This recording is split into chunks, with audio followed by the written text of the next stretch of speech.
Kepo Syariah, channel yang menyejukkan. Jangan lupa subscribe, komen, dan bagikan video ini. Ingat, wahyu yang diturunkan kepada Nabi SAW disebut apa? Al-Quran, ya? Baik, Al-Quran, tugas Nabi menyampaikan ini. Ya, kita ambil diantaranya Quran surah kedua ayat 129. Rabbana wab'ath fihim rasulan minhum, disebutkan rasul. Apa tugas rasul? Yatslu alaihim ayatika, menyampaikan ayat-ayatmu. Ya. Maaf, isi Quran disebut apa? Ayat, kan? Al-Baqarah berapa ayat? Ali Imran berapa ayat, kan? Al-Ikhlas berapa ayat? Jelas di sini? Baik. Jadi rasul ketika diutus berfungsi menyampaikan. Pertama menyampaikan. Jadi nggak boleh menyembunyikan. Ya. Jadi nggak ada sifat Nabi yang menyembunyikan ayat. Ini ayat bagus nih, saya simpan dulu ntar besok baru saya sampaikan. Nggak bisa. Jadi begitu turun langsung disampaikan. Ini Al-Quran. Ya. Tolong fokus ya, gagal fokus bisa bermasalah di sini. Baik. Ketika disampaikan, ada ayat-ayat yang tidak cukup untuk disampaikan, tapi butuh penjelasan, pengajaran. Makanya diteruskan ayatnya, wa yu'allimuhumul kitab. Kemudian mengajarkan isi kandungan Alkitab itu. Ada perintah solat misalnya, kan? Wa aqimus sholah, Al-Baqarah 43. Disampaikan, tunaikan solat. Ya. Pelan-pelan. Setelah solatnya disampaikan, ayatnya ditegaskan, tunaikan solat, maka tidak cukup sampai sini kata Quran. Wa yu'allimuhumul kitab. Maka Nabi ditugaskan mengajarkan tata cara ibadah ini masih dilakukan. Ya. Ajarkan.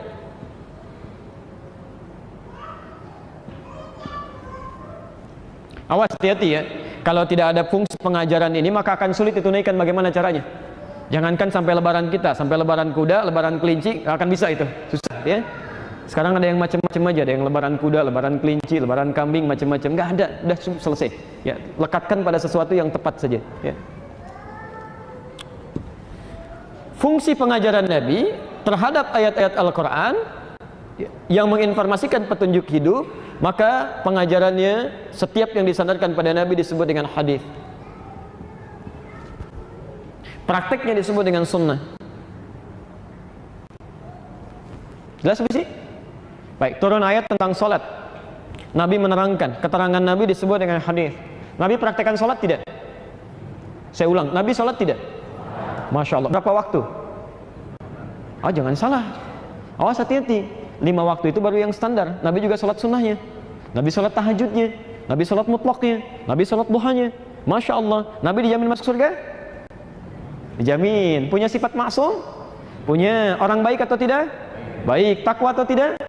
Masya Allah. Orang takwa, orang baik dijaga dari kesalahan, terjamin surganya. Jangankan sholat fardunya, tahajud dijalankan, duha dijalankan, rawatib dijalankan, mutlak dijalankan. Baik. Ada Nabi Rasul di sini? Tidak ada. Ada ahli surga di sini? Ada orang paling takwa di sini? Masya Allah, ada orang bukan Nabi, bukan Rasul, surganya belum jelas, bukan orang takwa, tidak terkait dengan nilai-nilai kebaikan yang tadi disebutkan. Jangankan sholat yang 5 waktunya, gitu kan? Atau bahkan yang sunnahnya, yang 5 waktu masih bermasalah. Baik. Cita-cita masuk surga bersama Nabi. Baik, ketika Nabi praktikkan berubah menjadi sunnah maknanya, as-sunnah. Ya. Maka di sini kemudian ada ajakan untuk kita dalam beraktivitas dalam kehidupan mengambil petunjuk Al-Quran, melihat praktek Nabi SAW atau minimal petunjuk pengajarannya. Maka muncullah kemudian bahasa, ayo kita kembali kepada Al-Quran dan Sunnah. Ayo kita pelajari Al-Quran dan Sunnah. Jadi ketika mempelajari Al-Quran dan Sunnah itu kewajiban orang beriman, bukan hanya berlaku bagi golongan tertentu. Ya, tidak tepat kalau Anda katakan misalnya, oh ini Quran Sunnah ini hanya golongan ini, yang lain apa? Nggak bisa gitu kan. Jadi semua orang beriman mutlak akan mengambil petunjuk dari sini.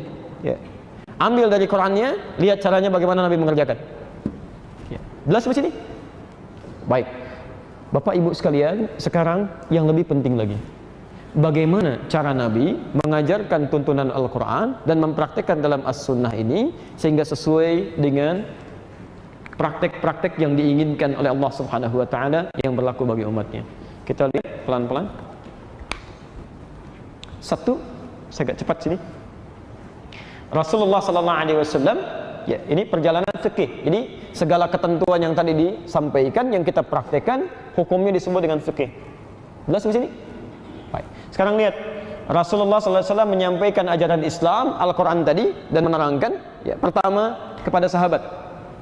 Ya, kita bisa lihat dulu. Pertama kepada sahabat. Sahabat itu siapa?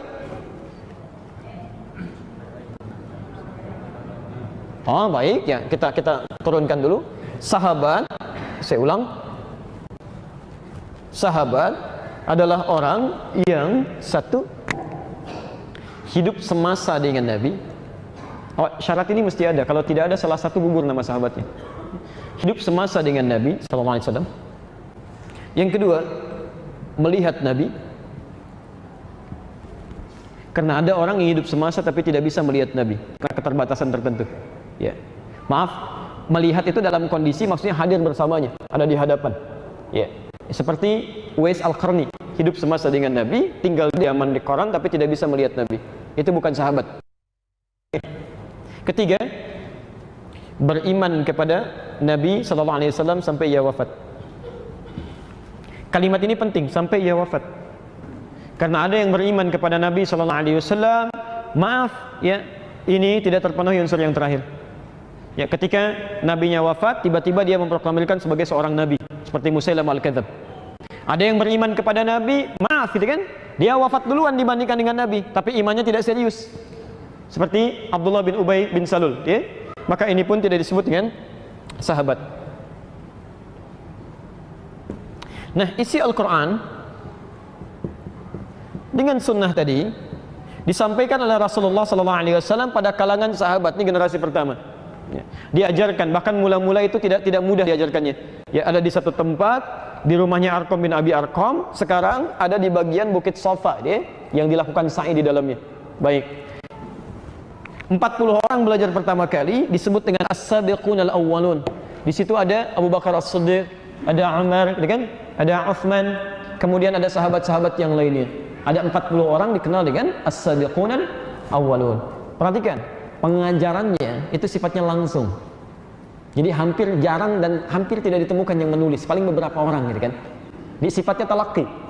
Sampaikan, terima, sampaikan, terima. Begitu ada ayat Quran disampaikan, kemudian ya sebagian atau keseluruhannya kemudian mulai menangkap, dihafalkan. Ya, 1-2 orang paling yang menulis, kan? Demikian seterusnya. Nabi mengajarkan salat, tidak ada yang menuliskan kitab salat, tidak ada. Ya, semuanya hanya melihat, praktekkan, kerjakan seperti itu. Disampaikan pada generasi-generasi setelahnya. Ya, ketika Nabi SAW kemudian wafat, ya, saya ulang, ketika Nabi SAW mulai wafat, maka sahabat mulai menyebar. Ya, pergi mengajar. Ada yang pergi ke Yaman, bahkan sebelumnya ada yang diutus oleh Nabi langsung ke Yaman untuk melihat-lihat, ya, seperti Mu'adz bin Jabal dengan Abu Musa Al-Asy'ari. Ya, setelah Nabi wafat, maka beraktivitas di sana. Ya. Ada yang Masya Allah, maaf, ke wilayah Afrika tuh. Ya, ada seperti Muawiyah masuk ke Mesir, ke Libya, bahkan sampai tukang cukurnya Nabi. Itu saya sempat tinggal di Libya cukup lama, sampai 5 tahun. Itu sampai ada salah satu tempat, ya, dimakamkannya sahabat Nabi yang biasa mencukur Nabi. Itu ada di wilayah Tripoli itu, ya. Sampai kemudian ada yang sampai ke Syria, gitu kan? Ya, Muawiyah sampai ke sana. Ada yang sampai ke Irak. Ya, Irak itu bukan bagian dari Arab. Irak itu Persia, ya, Persia. Cuma sekarang dimasukkan dalam wilayah Arab karena menggunakan bahasa Arab di dalamnya. Baik. Jadi menyebar sahabat Nabi SAW mulai menyebar ke tempat-tempat yang berbeda. Ada yang ke Yaman, ada yang ke Irak, Masya Allah. Ada yang ke Afrika, ada yang bahkan nanti sampai ke Eropa, gitu ya, ya, ke Spanyol dan sebagainya. Bahkan ada yang ke Nusantara sebagiannya. Ada Sa'ad bin Abi Waqqas itu pernah ikut ekspedisi, ya, menggunakan salah satu kapal dari Ethiopia itu sampai ke wilayah Baros, 414 km dari wilayah Medan itu. Ya, nanti sebagian turunannya kita tanggal 1 sampai tanggal 4 ada ta'lim sekitaran Pantura, nanti kita jelaskan turunan-turunan itu. Ya. Nah, teman-teman sekalian, saya teruskan dulu sebentar. Ketika para sahabat ini mengajarkan ke wilayah-wilayah yang berbeda, mulai menyebar, atau bahkan orang-orang datang sendiri ke Madinah, ya, sebagian datang ke Mekah.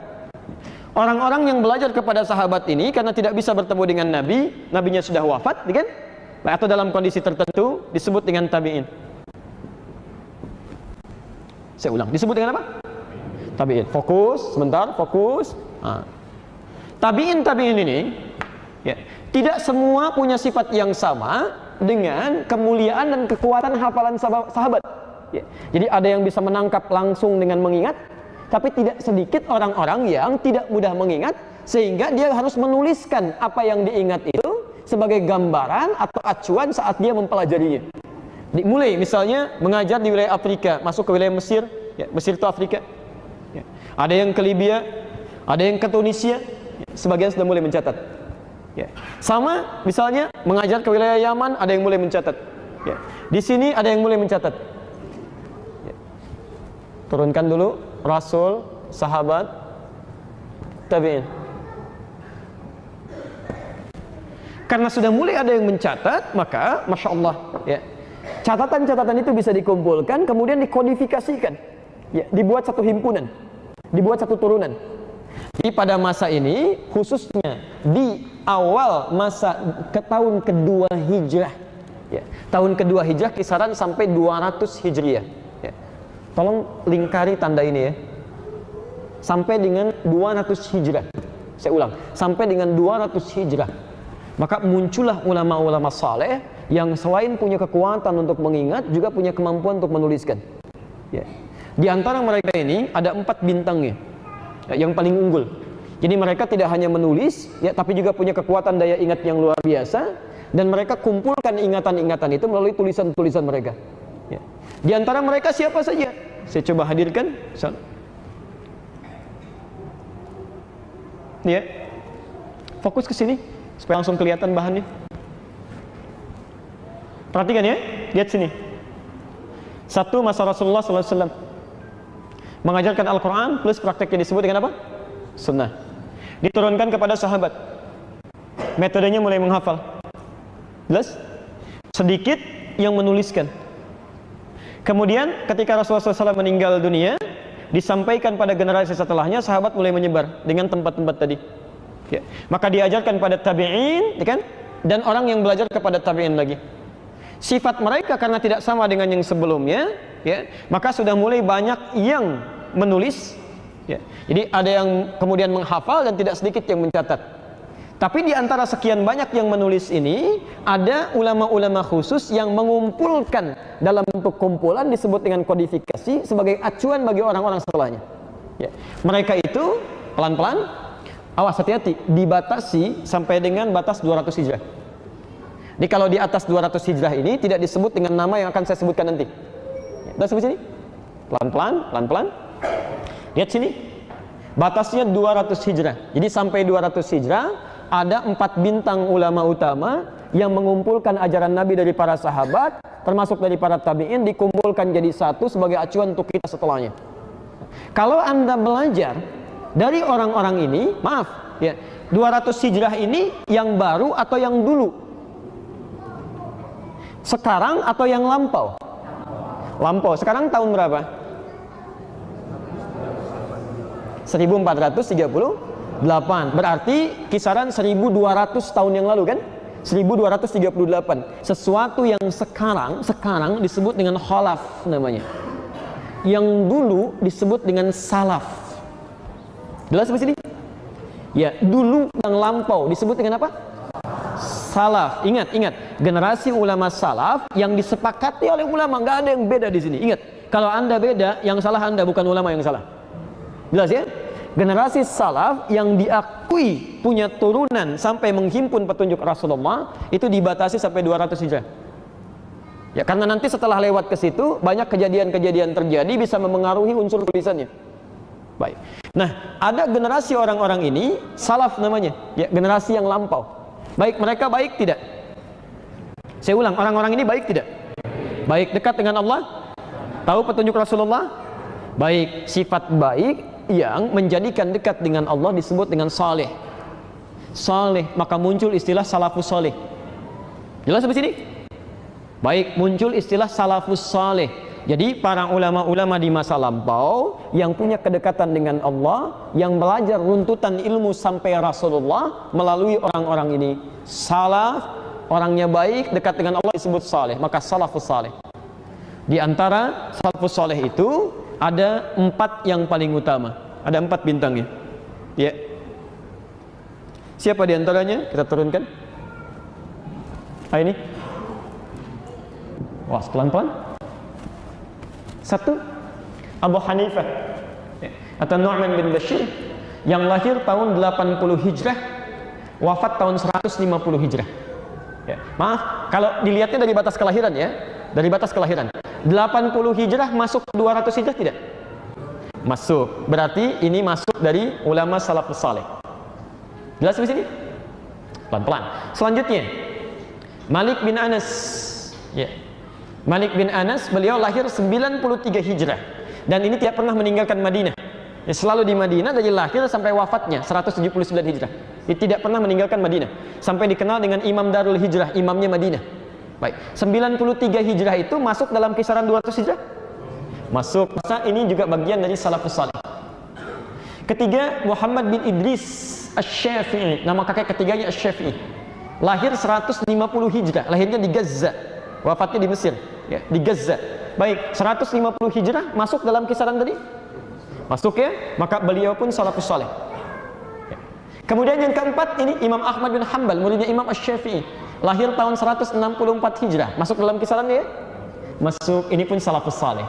Nah, teman-teman sekalian, perhatikan ya, perhatikan.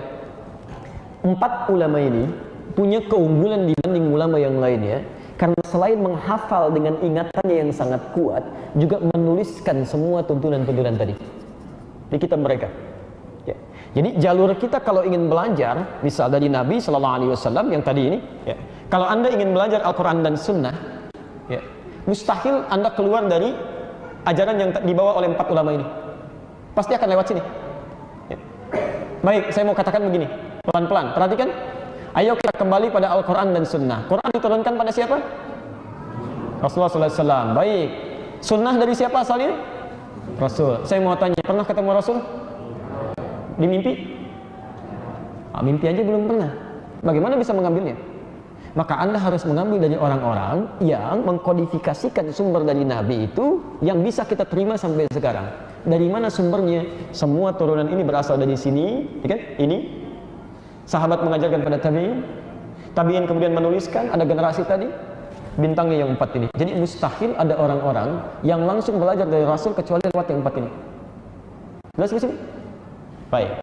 Nah, semua 4 ulama besar ini dengan segala keistimewaannya, insya Allah kami punya nanti koleksinya dari 4 ini, menerangkan perjalanan hidup mereka sampai bagaimana mereka belajar, sampai kekuatan hafalannya, sampai karya-karyanya. Ya, dan setiap edisi 1 kitab khusus. Ya, kalau Anda mau baca saya pinjamkan insya Allah, boleh berbahasa Arab. Ya.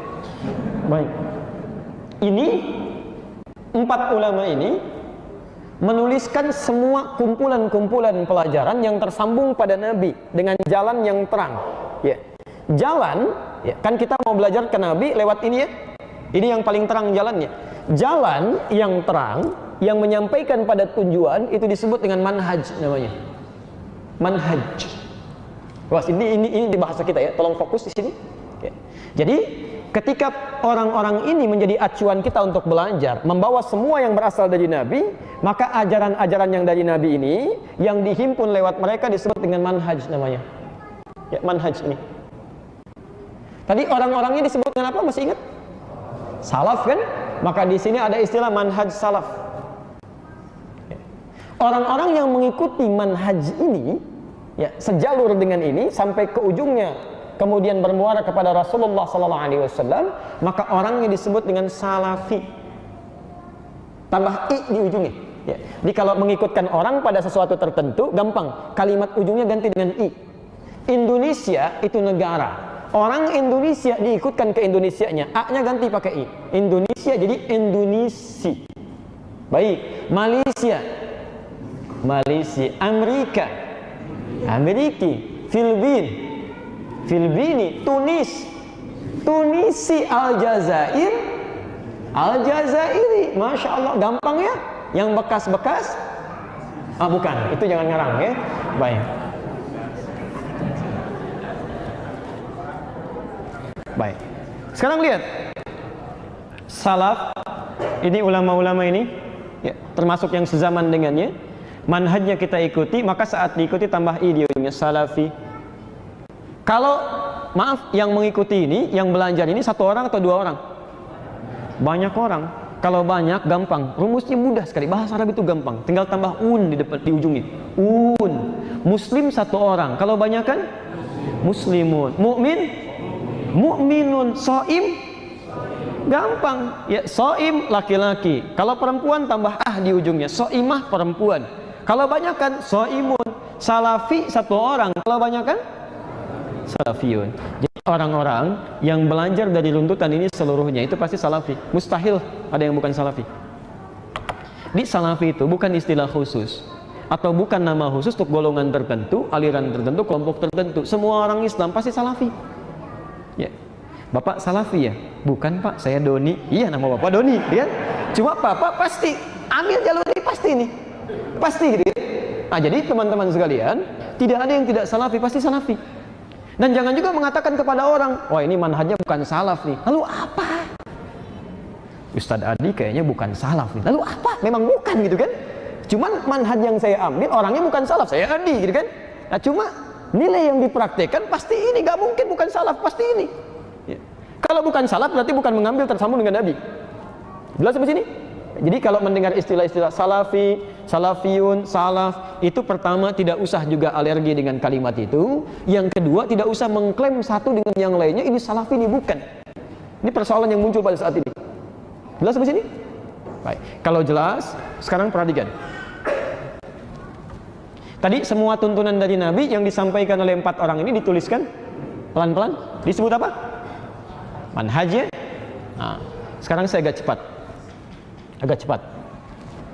Tuntunan dari Nabi, manhaj tadi, ya, awas hati-hati ya. Ini dahsyat, saking dahsyatnya bisa mati, bisa nyala, bisa mati, bisa nyala ya. Tuntunan dari Nabi yang disebut manhaj itu punya 2 sifat. Ini sering saya tegaskan kalimat ini. Sifat pertama, hanya satu dalil, satu contoh. Satu dalil, satu contoh. Misal, paling gampang, An-Nasai nomor hadis 886. Ini sering saya contohkan. Saat Anda mengangkat tangan begini bertakbir, kemudian setelah itu Anda ingin meletakkannya di dada, kalimat hadisnya langsung fawadha'a, maka cepat letakkan, langsung, langsung, tidak ada jeda. Begitu diangkat langsung letakkan. Dalilnya cuma satu dan contohnya pun satu, seketika.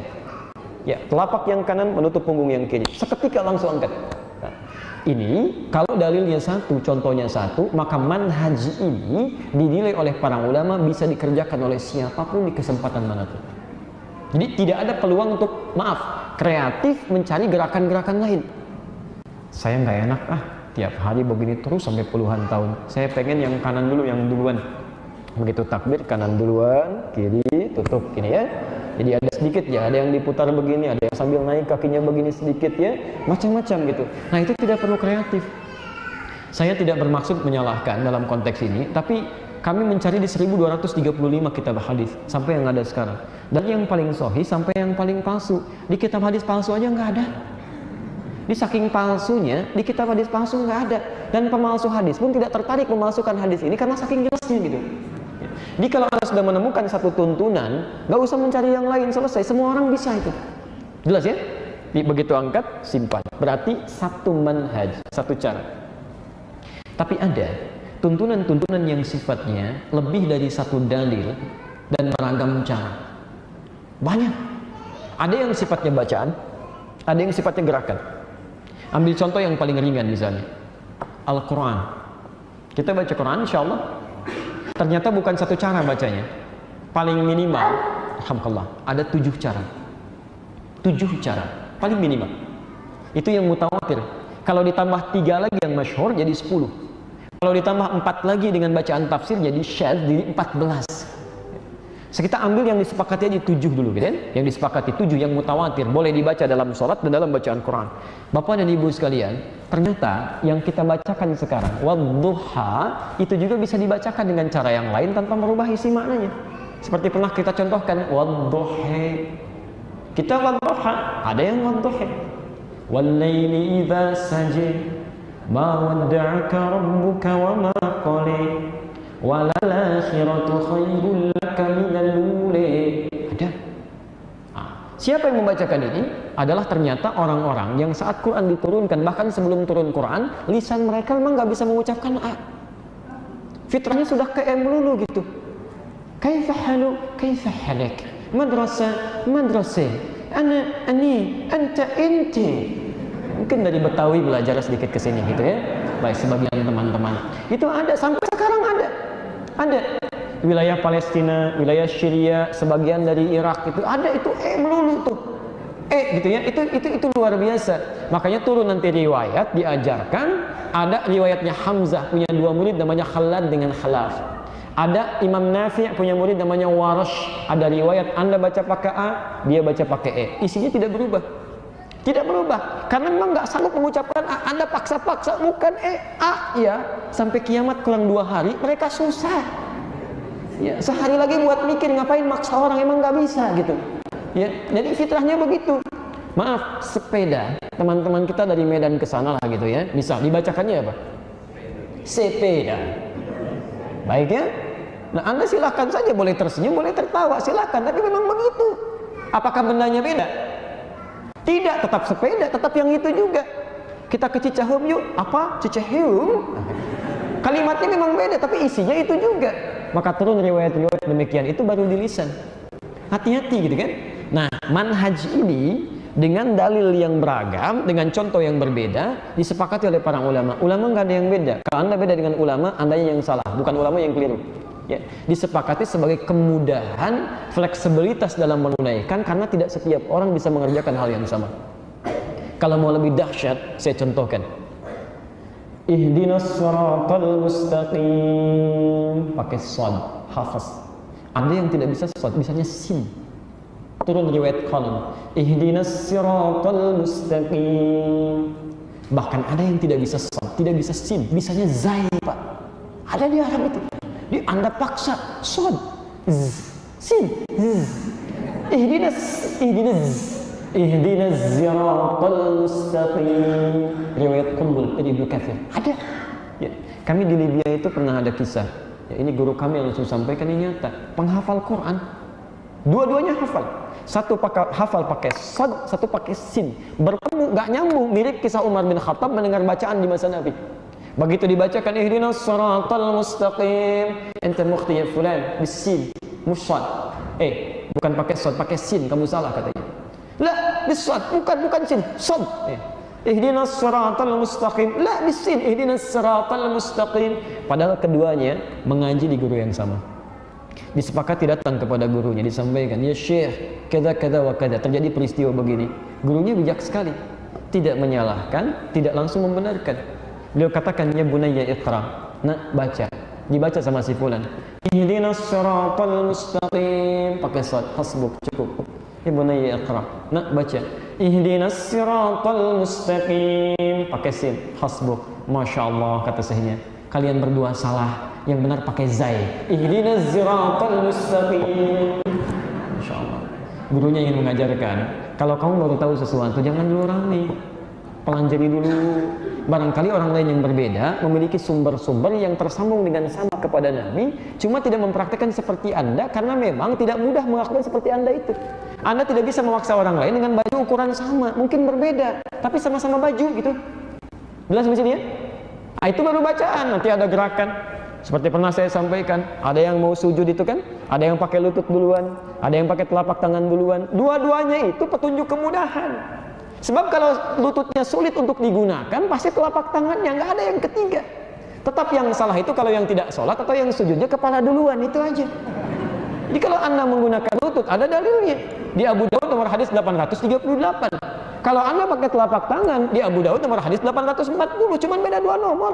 Yang satu di kanan paling bawah, yang satu kiri paling atas, selesai. Ya, jadi ini yang disebut dengan manhaj.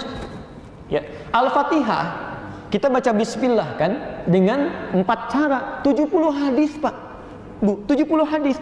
Bisa dikeraskan, bisa disirkan, bisa tidak dibaca sama sekali, bisa dibaca rakaat pertama, selanjutnya tidak. 70 hadis itu. Ya. Tapi Masya Allah itu kemudahan dalam mempraktekannya, cuma semudah-mudahnya nggak bisa dipraktekkan keempat-empatnya dalam satu sholat. Saya ingin sempurna menunaikan sunnah Nabi. Orang satu, saya 4. Masya Allah. Bismillahirrahmanirrahim. Bismillahirrahmanirrahim. Tidak dibaca sama sekali. Enggak bisa. Anda harus pilih. Kalau Anda tidak bacakan keras, Anda bacakan sir, atau Anda nggak baca sama sekali. Ya saat Anda bacakan sir pun nggak usah nampakkan pada orang. Saya takut orang menduga saya nggak baca, padahal saya sir. Bismillahirrahmanirrahim. Nggak usah. Itu tandanya jahar. Ya kalau sudah mau dibunyikan, kencengin aja. Kenapa bingung di situ? Ya, jadi kalau di Arab itu kedengaran karena pakai mic. Kalau Anda nggak pakai mic, nggak usah dimunculkan. Bismillahirrahmanirrahim. Alhamdulillah, sama aja. Jelas ya? Ketika Anda memilih salah satu di antara manhaj yang ada itu, maka pilihannya disebut dengan madhab. Hukumnya disebut dengan fikih, maka muncul istilah madhab fikih. Ya, madhab itu singkatan. Ya, singkatan. Madhab, singkatan dari madhaba ilaihi. Masya Allah. Ya, tidak hanya dalam bahasa Indonesia, dalam bahasa Arab ada singkatan. Tidak hanya istilah-istilah umum, bahkan istilah agama pun atau kalimat-kalimat, bahkan ayat itu ada singkatan. Ya. Bismillahirrahmanirrahim disingkat dengan basmalah. Alhamdulillahirabbil alamin singkat dengan hamdalah. Allahu akbar disingkat dengan takbir. La ilaha illallah disingkat dengan tahlil. Jelas sampai sini? Baik, jadi kalau misalnya saya ajak Anda Bapak Ibu sekalian dengan memohon rahmat Allah Subhanahu wa taala, mari kita memulai acara ini dengan sama-sama mengucapkan basmalah. Basmalah. Bukan. Itu yang diucapkan kalimat yang disingkatnya Bismillahirrahmanirrahim. Sama kayak orang mau meninggal dunia, ajarin dulu nanti kalimatnya la ilaha illallah ya. Cepat ucapkan tahlil, tahlil, ucapkan tahlil, tahlil, ucapkan tahlil, tahlil. Bukan yang itu la ilaha illallah. Baik, madhab singkatan dari ma dhahaba ilaihi. Masya Allah. Madhab, ma dhahaba ilaihi. Ma pilihan, dhahaba yang condong, ilaihi untuk diambil kepadanya. Dari 4 pilihan yang ada baca bismillah 70 hadis, Anda condong pada yang mana? Ketika Anda pilih salah satunya, itu yang disebut dengan madhab. Berarti ini madhab saya, maksudnya pilihan saya. Di madhab itu bukan aliran, bukan kelompok. Para imam ini menuliskan tuntunan-tuntunan dalam bentuk manhaj, dikumpulkan di kitab mereka, ada semua. Cuma ketika mempraktekkan, nggak mungkin semuanya dipraktekkan, mereka harus pilih salah satu. Makanya ketika Imam Abu Hanifah memilih, maka dikenal dengan madhab Hanafi. Ya. Imam Malik memilih, dikenal dengan madhab Maliki. Imam Syafi'i memilih, dikenal dengan madhab Syafi'i. Imam Ahmad memilih, dikenal dengan madhab Hambali. Ya, awas, hati-hati. Ya, hati-hati. Ini penting untuk dipahami oleh kita semua. Jadi orang-orang yang belajar petunjuk sampai ke Nabi, ya, yang salafus saleh, orang-orang yang disebut dengan salafi, jamaknya salafiyun, maka tidak mungkin, mustahil kecuali melewati pilihan-pilihan ini. Pasti milih. Ya. Dari sini, ya, kita ingin meluruskan satu pernyataan yang kadang-kadang suka keliru. Kamu ikut madhab atau ikut Nabi? Sebetulnya bukan itu kalimatnya, itu menunjukkan Anda tidak paham. Bukan ikut madhab, ikut Nabi, bukan. Karena mustahil ada madhab yang keluar dari tuntunan Nabi, itu mustahil. Ya. Ayo, kamu ikut Imam Syafi'i apa ikut Nabi? Apa Anda pernah ketemu Nabi? Pasti lewat ini dulu gitu. Jadi mustahil kalau Anda ingin ke Nabi, tidak melalui jalur ini, mustahil itu. Ya. Makanya setiap kita itu pasti mengambil pilihan-pilihan yang disebut dengan madhab itu. Ya. Cuma mana yang Anda ambil, itu terserah Anda. Tidak harus fanatik di bidangnya. Ya. Bisa, oh saya mesti Syafi'i saja. Ya, Masya Allah, Imam Syafi'i saja mengatakan kalau pendapat saya tidak sesuai dengan turunan Al-Quran dan Sunnah, lemparkan pendapat saya ke tembok, ambil yang lain. Semua imam mengatakan begitu. Ya. Jadi teman-teman sekalian, Bapak dan Ibu, jadi kalau ada orang-orang kemudian belajar dan bersumber dari salah satu di antara yang 4 ini, dan sedunia semuka bumi, demi Allah saya katakan, sumbernya pasti melewati ini. Pasti generasi setelahnya pasti lewat sini. Ya. Karena mereka yang mengumpulkan. Hanya persoalan memilih yang mana, itu kita tidak bisa paksakan. Ya. Nah, yang jadi persoalan, imam-imam ini kemudian mengajarkan pada generasi setelahnya, sehingga muncul murid-murid yang berikut ini. Ini sampai ke masa sekarang. Ya. Pak, kita berakhir di sini ya, insya Allah. Imam Hanafi Abu Hanifah Nu'man bin Bashir punya murid namanya Abu Yusuf, ya, dengan Asy-Syaibani. Murid terakhirnya sekarang Ad-Dahlawi di wilayah Pakistan, Asia Selatan, Pakistan, India. Jadi kalau Anda belajar ke wilayah Pakistan, ke India, itu pasti akan menemukan konsep Hanafi di sini. Ya, konsep Hanafi. Maaf, misal dalam Fatihahnya tidak membaca basmalah, akan langsung. Subuhnya pasti nggak pakai kunut, pasti itu. Ya. Dan ada turunan-turunan yang lainnya. Tahiyat yang menggunakan iftirash, itu Hanafi. Cina juga Hanafi, Asia Timur. Ya. Dan mereka perempuannya cenderung Jumatan. Ya, cenderung Jumatan. Jadi disediakan tempat khusus untuk Jumatan. Ya, jadi Jumatan sunnah bagi perempuan, tapi sunnah yang dimuliakan. Itu diantara madzhabnya Hanafi. Ya. Ini Asia Selatan. Jadi kalau ada alumni-alumni Pakistan, alumni-alumni India, pada umumnya pasti mengalami hal-hal dari madzhab Hanafi. Maliki punya murid namanya Ibnu Wahab. Ya. Punya murid lagi Suhni. Punya murid lagi ini, Masya Allah, yang sekarang terakhir Ar-Rabiti. Ya. Kami alhamdulillah belajar langsung dengan Syekh Ar-Rabiti. Itu Masya Allah, Pak. Matanya nggak bisa melihat, Pak. Saking banyaknya bacaan yang dibacakan dan doa-doanya, sampai membuat matanya buta. Ada ulama banyak rajin baca sampai buta mata. Anda mata dipakai lihat apa sampai hari ini? Ya. Tapi Allahu Akbar, kalau kami belajar dengan beliau itu, satu kali kitabnya masih ada sampai sekarang. Ya, di rumah itu kita bacakan. Itu Masya Allah. Iqra, kata beliau, baca. Teman kami baca. Begitu membaca berhenti. Kes, kata beliau, berhenti. Hiya nuqtah laysat fassilah. Itu titik, bukan koma. Kata teman kami, Syekh, fassilah.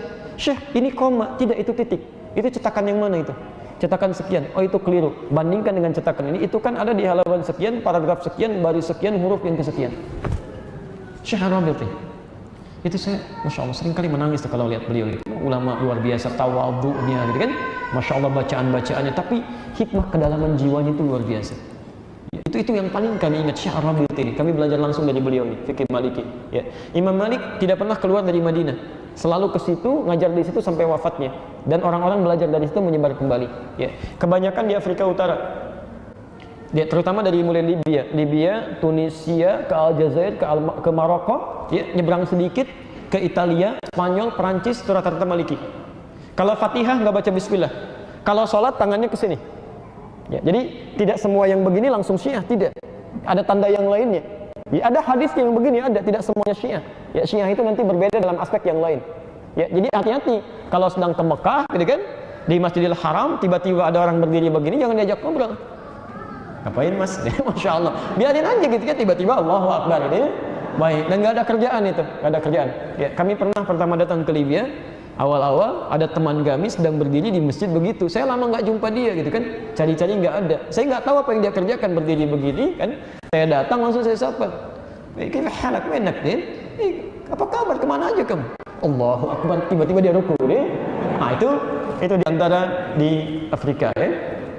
Baik, kemudian selanjutnya, awas hati-hati. Nah, begitu ditanya hilang ya.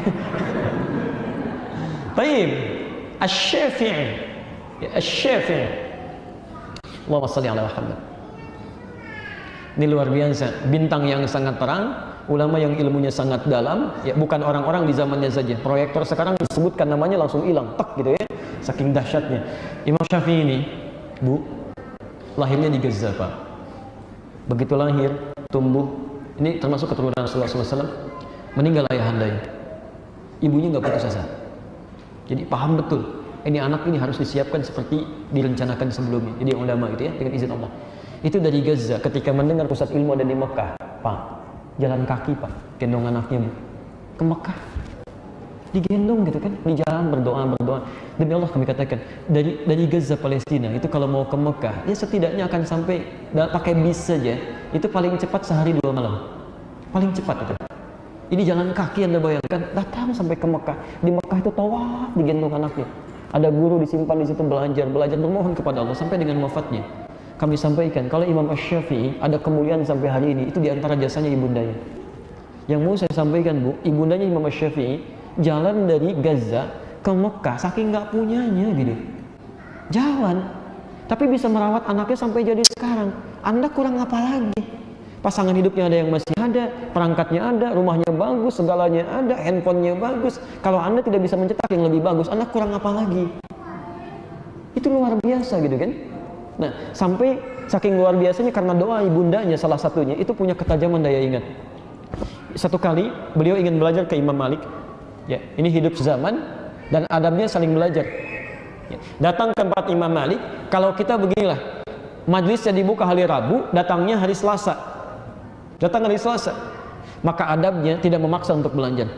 Ya, beda gitu kan? Ini orang alim luar biasa, nggak ketok-ketok, nggak pencet bel, tungguin gitu kan? Lihat, yang paling luar biasa, begitu ditunggu, ya sampai besoknya, tiba-tiba qadar Allah sampai majlis dibuka keesokan harinya, Imam Malik keluar ingin ke majlisnya, dikatakan pada asistennya, iftahil bab fi syabun yantazir. Tolong bukakan pintu, ada seorang pemuda yang sudah nunggu kelamaan katanya. Tapi nggak disampaikan sebelumnya karena nggak pernah ketok pintu, diam aja. Ya. Begitu dibuka, ini kisah populer sekali. Begitu dibuka pintunya, datang menghadap, kata Imam Malik, madza turid, apa yang kamu inginkan? Saya ingin hadis katanya. Karena Imam Malik itu ahli hadis. Saya ingin hadis. Kata Imam Malik, madza indak, apa yang kamu punya? Hafidtu al-Muwatta. Saya telah hafal kitab al-Muwatta. Al-Muwatta itu tebalnya segini nih. Jadi sambil menunggu majlis dibuka besok, semalaman menghafal al-Muwatta. Dalam semalam menghafal al-Muwatta, dicek oleh Imam Malik, tidak ada yang keliru satu. Jadi kalau Anda belum bisa sedikitnya sebarisnya dari Imam Asy-Syafi'i ilmunya, jangan mempersoalkan tentang keulamaannya. Ya, jadi Anda sebarisnya aja dari kalimat hafalan Asy-Syafi'i belum bisa menyainginya, maka jangan pernah mencela beliau dan merendahkannya. Itu luar biasa itu. Apalagi merendahkan sahabat, itu keterlaluan. Ya. Punya murid diantaranya ada Al-Buwaiti, ya. Imam Al-Bukhari. Ya, Al-Bukhari itu termasuk muridnya Asy-Syafi'i. Ya. Imam Al-Bukhari, hati-hati. Ya, rujukan hadis sahih. Dr. Wahab Az-Zuhaili, ya, perwakilannya yang sekarang representasinya Asy-Syafi'i, tinggalnya di Syria tapi sudah wafat. Ya. Sudah meninggal dunia beberapa waktu yang lalu. Alhamdulillah saya berkesempatan juga dengan beliau. Ya, kita pernah melakukan siaran sama di TV yang sama di Libya dan Masya Allah ilmunya luar biasa. Di antara karya yang fenomenalnya Al-Fiqhul Islami wa Adillatuh. Ya, fikih Islam dan dalil-dalilnya. Ya, kami banyak mengambil faidah dari kebaikan-kebaikan beliau. Ini umumnya di Asia Tenggara. Ya, kalau Anda misalnya ambil ya Malaysia, sebagian besar Indonesia, di Filipina dan sebagainya, itu umumnya rata-rata Asy-Syafi'i. Bismillahnya dijaharkan. Bismillahirrahmanirrahim. Kalau subuh pakai kunut. Hati-hati, Imam Syafi'i kunut. Imam Al-Bukhari itu kunut. Jadi kalau misalnya Anda nggak kunut, hati-hati, jangan langsung mengungkapkan, oh bid'ah yang kunut nih, salah yang kunut nih. Imam Al-Bukhari kunut. Anda nyebut Imam Al-Bukhari, kunutnya Anda salah, tapi hadisnya Anda ambil. Agak bingung tuh. Ya, kunut itu salah, kunut bid'ah, tapi Anda berhujjah dengan hadis Al-Bukhari. Ya, belajar dulu, gitu kan, cek dulu. Termasuk yang tidak kunut pun jangan dipersoalkan, punya dalil juga. Jangan-jangan Anda ambil sesuatu yang tidak Anda ketahui. Jadi kita pelajari dulu ya. Nah, sekarang Imam Ahmad bin Hambali punya murid Al-Athram, termasuk Syekhul Islam Ibnu Taimiyah, ya, Ibnu Qayyim Al-Jauziyah, termasuk Syekh Al-Albani. Jadi Syekh Al-Albani pun bermadhab, madhabnya apa? Hambali. Awas, hati-hati, awas. Antum yang belajar dari syekhnya turunan Al-Albani misalnya, Ibnu Qayyim Al-Jauziyah sampai ke Syekhul Islam Ibnu Taimiyah, itu pun bermadhab, madhabnya madhab Hambali, Ahmad bin Hanbal. Kalau bismillahnya disirkan, kunutnya nazilah, gitu kan? Baik, dalam keadaan Anda salat 2 rakaat duduknya menggunakan iftash, ya, itu Hambali. Itu Hambali. Jelas sampai sini? Ya. Kemudian menyebarnya di mana? Di wilayah Teluk Saudi dengan Mekah dan Madinah. Jadi kalau ada teman-teman alumni dari Madinah, pasti itu Hambali. Ya. Dari Mekah Ummul Qura juga Hambali. Dari Abu Dhabi, ya, dari Qatar itu Hambali. Ya, itu Hambali sekitaran itu. Sekarang Indonesia. Ambil yang mana? Di sini berakhir kajian kita. Orang tua kita tuh luar biasa. Kejar semua katanya. Masya Allah. Ada yang ke Pakistan belajar. Tidak sedikit pulang dari situ mulai master sampai doktor, gitu kan? Ada yang ke Afrika Utara, ada yang ke Mesir dengan Al-Azharnya, ada yang ke Libya dengan Jamiah Dakwah Islamiyahnya, ada yang ke Tunisia dengan Zitunanya. Zituna lebih duluan dibandingkan Al-Azhar. Ya, ada yang kemudian Syafi'i, ada yang ke Syria belajar Syafi'i itu. Ya, Mesir juga Syafi'i umum di situ. Ada yang kemudian ke Madinah, ada. Masya Allah. Ada yang ke Mekah, ada. Hambali itu. semua oleh orang tua kita dipelajari, supaya saat pulang ke tempat masing-masing semua ilmu-ilmu ini bisa diterapkan dalam kehidupan kita. Cuma ya umumnya ketika pulang nggak bisa diterangkan semuanya dulu, pasti akan apa yang dipelajari itu yang disampaikan. Maka misal orang Bandung bisa belajarnya ke Pakistan, orang Jakarta belajarnya ke Mesir, orang Padang belajar misalnya ke Libya, misal saja ya. Sementara misal orang Surabaya belajarnya ke Madinah, pulang ke tempat masing-masing mengajarkan yang diajarkan. Yang dari Madinah bismillahnya disirkan, yang dari Mesir dijaharkan, yang dari Pakistan nggak dibaca sama sekali, diajarkan itu tuh. Yang jadi persoalan muridnya main dari Surabaya ke Jakarta. Begitu main diimami oleh orang Jakarta, bismillahirrahmanirrahim, bidah ini, salah ini. Di situ mulai muncul masalah. Nah, teman-teman sekalian, sebetulnya sesungguhnya yang ada itu kedalaman kita untuk mempelajari semua ini. Jadi kita boleh memilih di antara yang ada ini sebagai kenyamanan untuk kita tunaikan sama-sama salaf dengan manhaj yang sama, dengan jalan yang sama. Tapi kalau di luar ketentuan Al-Quran dan Sunnah dengan konsep ini, itu yang kita tinggalkan. Itu bukan salah. Itu bukan yang benar. Jadi kalau masih ada dalam frame ini, itu saudara. Ya. Dia nggak usah mempersoalkan satu dengan yang lainnya. Jangan karena satu dijaharkan, satu disirkan, lantas Anda, Masya Allah, saya bingung ya. Terus terang saya bingung memahaminya. Zaman Nabi nggak pernah terjadi, zaman sahabat tidak, zaman tabiin tidak, zaman ulama pun tidak yang soleh-soleh. Kenapa bisa terjadi gara-gara bismillah dijaharkan, disirkan, jadi meninggalkan masjidnya? Jadi nggak saling sapa, jadi nggak saling kenal. Tadinya berkenalan baik, saling silaturahim, tiba-tiba sekarang jadi nggak tegur sapa. Ya. Nah ini yang penting untuk dihadapkan. Anda ini mau kembali pada Quran dan Sunnah atau mau pada bikin kelompok? Ya kecuali kalau mau pada bikin kelompok, silahkan saja. Cuma itu tidak baik, gitu kan? Kalau nggak sama dengan kelompok saya berarti itu bukan salaf. Bukan karena salafnya, Anda yang tidak paham.